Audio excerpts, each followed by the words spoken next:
Hey guys, Drew here over at RevHiker Outdoors, and if you're a fan of the channel, you know that I'm a big fan of knives, and I've got another knife review for you today, and it's based on like my favorite knife of all time, or one of the kind of two favorites. And like I said, if you guys have been watching, you've probably seen this, the Benchmade 940, in a lot of videos. I carry it a lot. It's pretty much, in my opinion, like the perfect EDC knife out there. Now, a while ago, Benchmade came out and did the 940-1, and that's what I really want to talk to you about today, and that's this right here. Now, this was sent to me by a friend of mine on Instagram, and he asked me to sharpen it up, put a nice polish on the edge, and kind of do a little something with the action to make it nice and smooth with no play. And when he asked me, I said, yeah man, go ahead, send it over. I would be pumped to just to get to handle a little bit. And I said, I'll do it for whatever, just let me make a video. So I was just excited to get a hold of this thing for a few days and get to make a video on it. So stick around guys, I'm going to switch the camera up and we'll talk more about the 940-1. Okay guys, so here it is. Now this is my 940. The one that I carry. You can see I got my little favorite, one of my favorite scriptures up there, Hebrews 4:12, and this knife is just, it's great. Now you'll probably be able to see, but this thing's pretty dirty.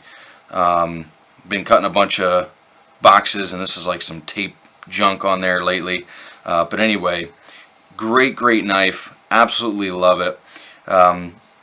And I've always wanted to get a hold of this, which is kind of like the upgraded version, if you will.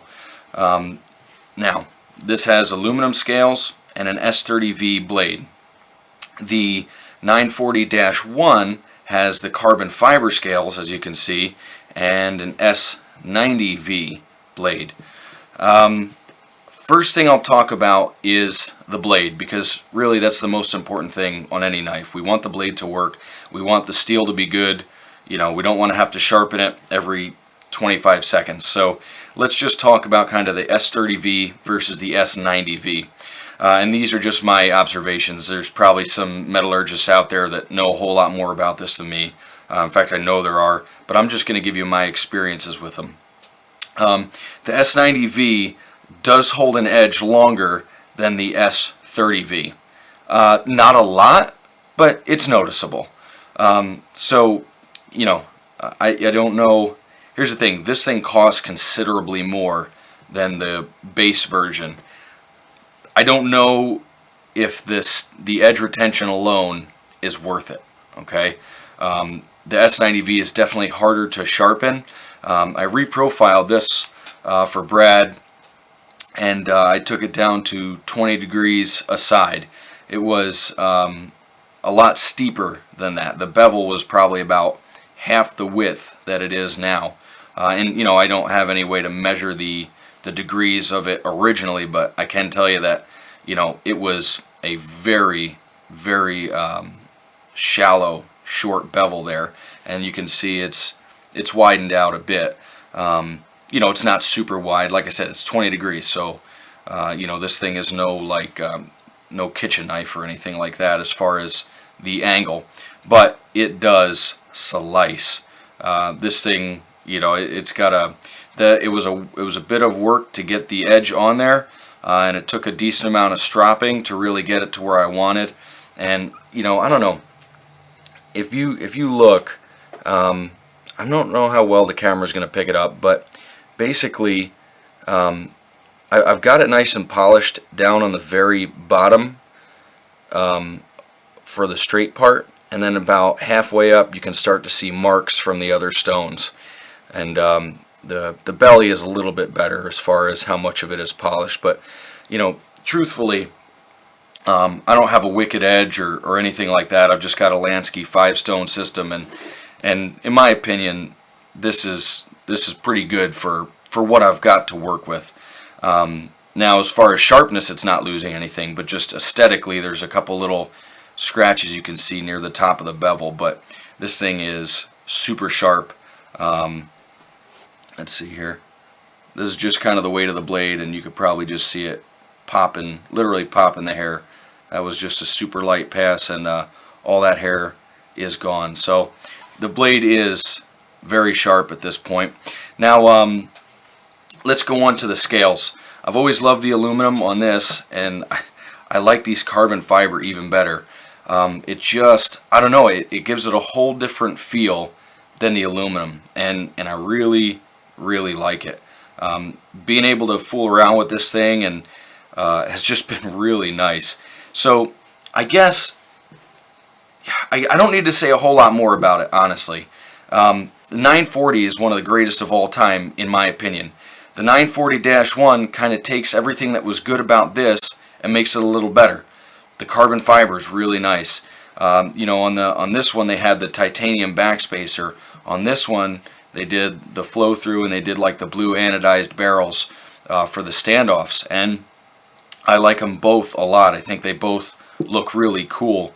You know, as far as weight goes, and this is already an insanely light knife, and I think you're dropping about a half an ounce with this, and it's incredibly light. It almost feels like there's nothing in your hand, and just so smooth. Even when he sent it to me, the action was pretty nice, but I polished up the bearings, and man, it's just super smooth.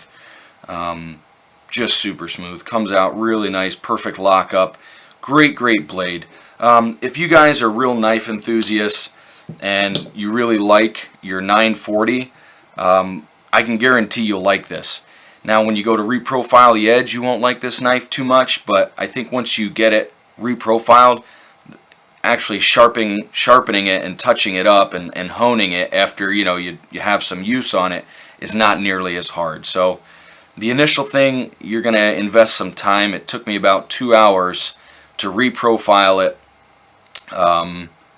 get a nice edge, strop it quite a bit, and kind of tune the bearings up. A little over 2 hours for the whole thing. So really not that bad, but certainly not nearly as fast as a softer steel or a carbon. So my final thoughts on this: the 940 was amazing to begin with, and the 940-1 just kind of improves on every aspect.